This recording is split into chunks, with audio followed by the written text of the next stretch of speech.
Alright everybody, here we go around the world again.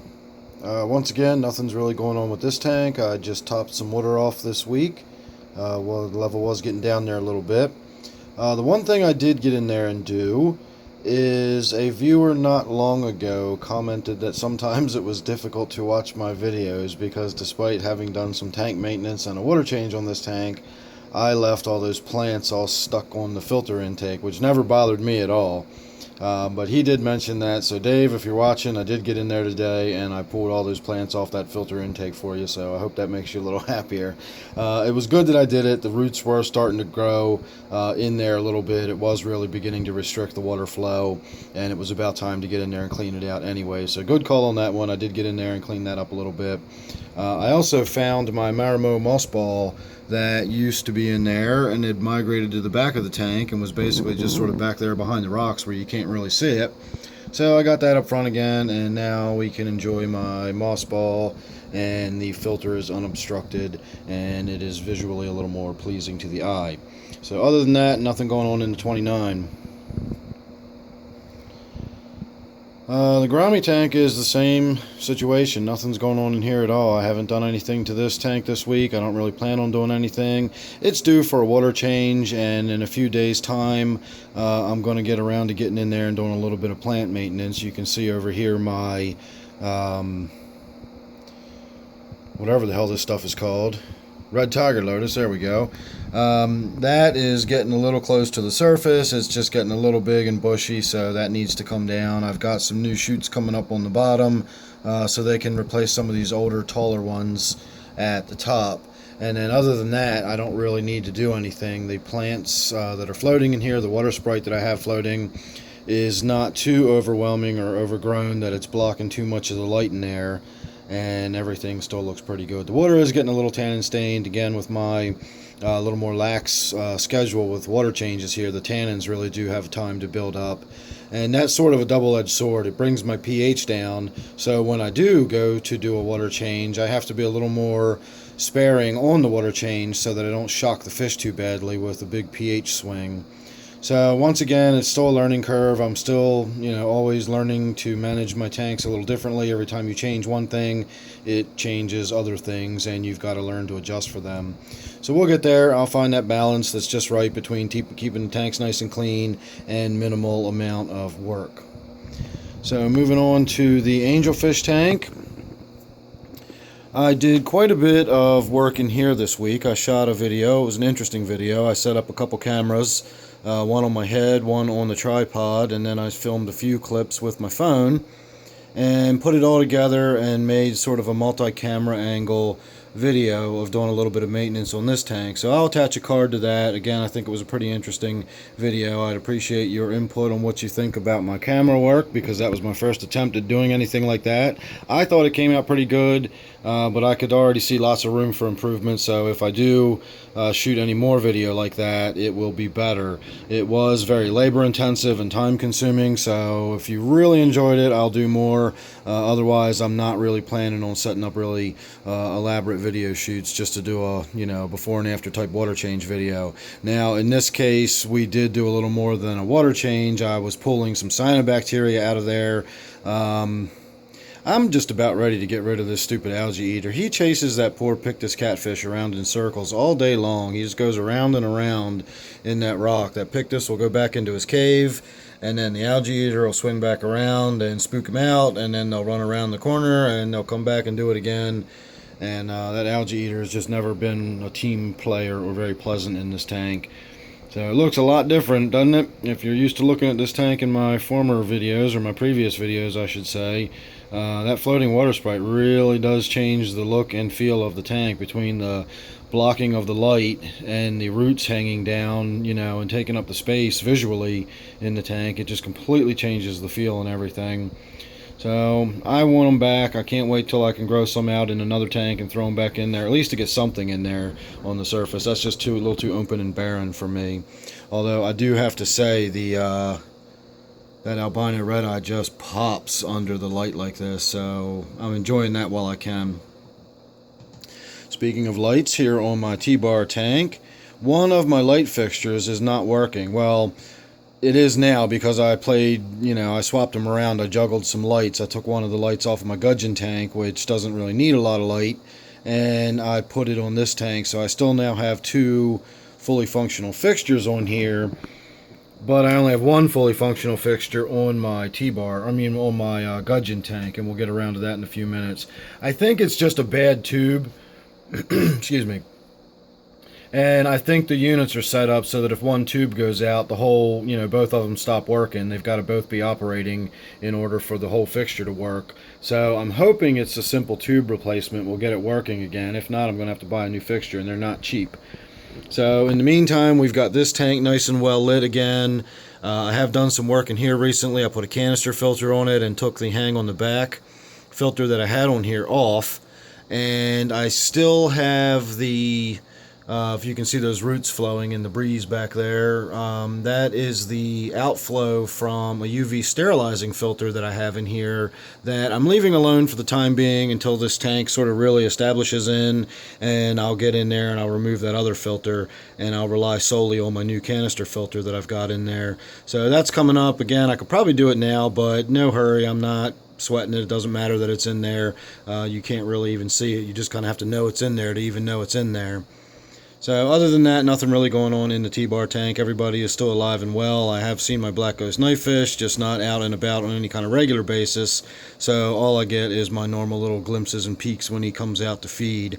And unfortunately, I don't think we got any in this video. So moving on to my 20 long open top. I haven't done anything at all to this tank. So there's pretty much nothing to report at all. I am still growing in my temple plant. If you'll remember, not long ago I cut some of the tall emergent growth off of the top, and that causes everything to sort of fork and bush out, and the more you do that, the more dense and compact it will get, and that means the leaves will actually grow smaller as well. It really will get more compact if you keep trimming it back like that. So the effect I'm going for is sort of a bushy-like effect above the surface of the water. And then I'm going to try to keep the roots down here under control, because that's not where the plant is rooted in. Those are just free hanging roots off the stem. The stem actually goes all the way over down here and is kind of planted back there behind those rocks. So it does go in at a funny angle before it actually comes up and emerges out of the surface.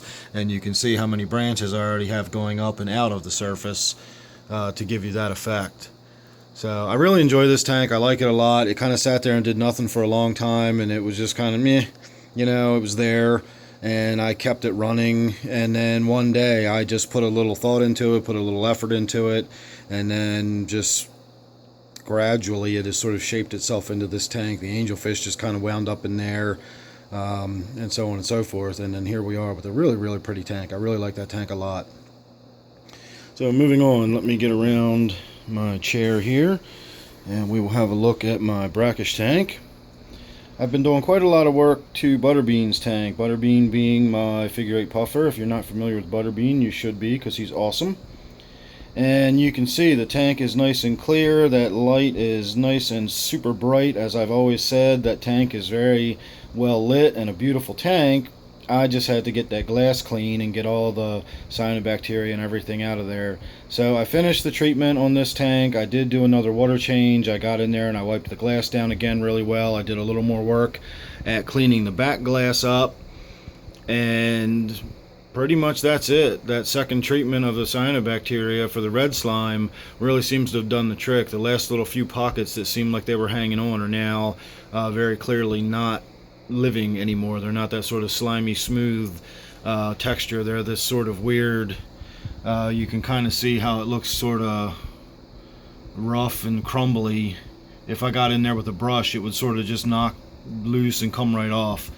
So I don't think it's alive anymore. I just still think it's in there. That doesn't mean it won't be coming back at some point, but we are getting on top of it, and I'm really going to do a little more effort, put a little more effort into staying on top of the water changes and keeping the nitrates a little lower in this tank. I think I should probably think of this tank more towards being a marine environment that really does need very, very low nitrates and phosphates, because it does have so many salts in the water. I'm not really sure why that seems to have an impact, but it really does. This tank I struggle with. and it doesn't really operate any differently than any of my other tanks. It doesn't get much more heavily, but I mean, honestly, it's got a very small bioload compared to some of my tanks. I know puffer's a messy fish, but I mean, come on, I've got very few animals in a 20-gallon tank. I should not have that kind of issues with bioload and algal growth and so on and so forth that I have in this tank. So I think the salt in the salt water has something to do with it, or the salty water, I should say. It's not marine water, but it is salty water, hence it's the brackish water.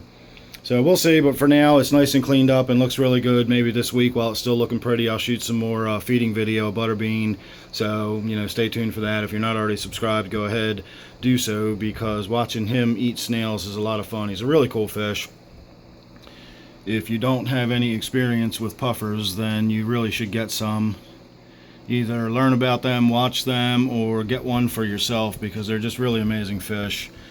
They definitely have different care needs than your average fish. I would definitely not recommend them for your beginner, and they are fish that need brackish water. The only puffer I know of that can live normally is in freshwater, that is the dwarf Malabar, or the pea puffer. All other puffers that I know of, probably with a rare few other oddball exceptions, are either brackish or marine fish.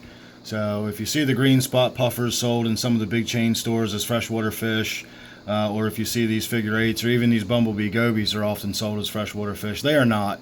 They really do need to be in brackish water. And there you can see my 2-year-old ghost shrimp, who's been living happily in a brackish tank with a figure 8 puffer for 2 years. Still amazes me. They're almost friends, it seems like.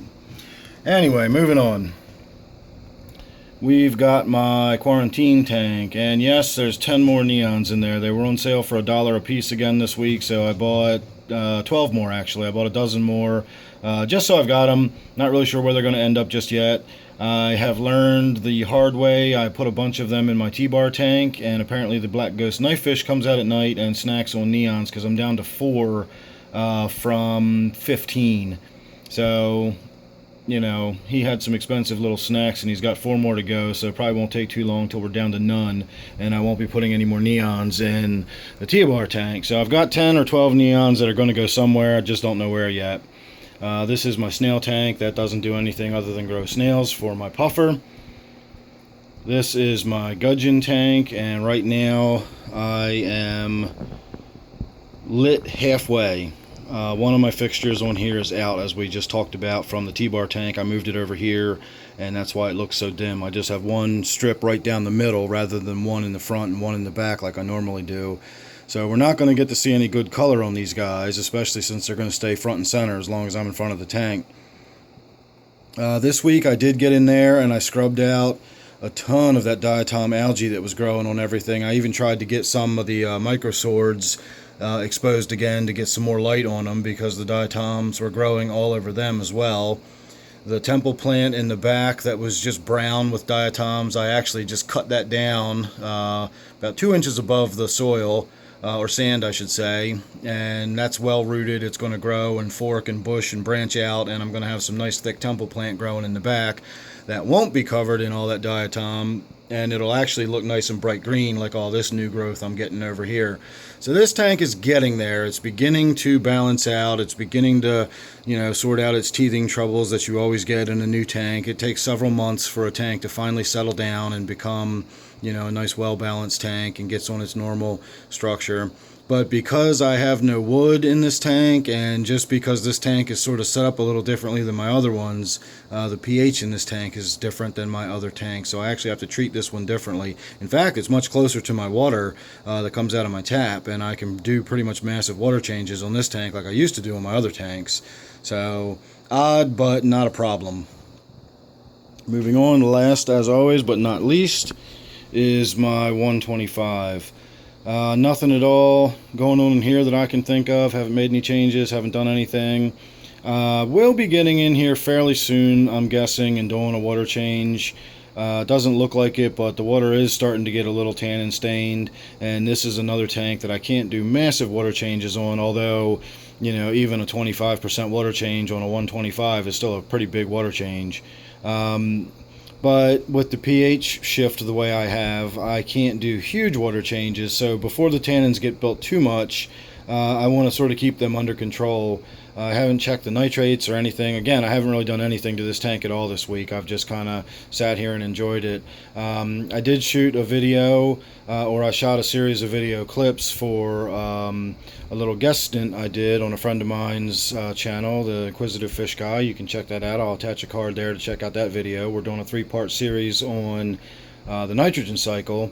And I did a pretty big water change and tank cleaning on this tank prior to shooting my segments of the video, because I sat in front of this tank to do that. And of course I wanted it to look nice, especially since I was a guest on someone else's channel. So I got the tank all nice and cleaned up and prettied up. And that was only about a week ago to maybe 10 days ago. So not too worried about doing nitrate testing or anything like that in here. This tank is just sort of, you know, fresh off of some pretty serious maintenance. I got the glass all wiped down. I trimmed up some of the plants. I did a gravel vac. You know, the whole 9 yards on this tank. I even did a filter cleaning while I was in there. So nothing to worry about with the 125. Again, another few days I'll probably get in there and do a little bit of a water change, but other than that, nothing going on. So that's it. I'm going to call that the end of this video. Here we are around the world where we started at my 29 miscellaneous. And as always, I'll leave you here.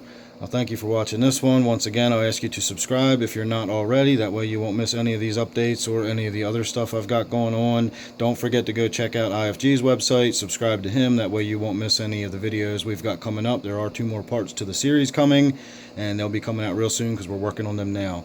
So thanks for watching this one. Hope you enjoyed, and I will see you real soon on the next one.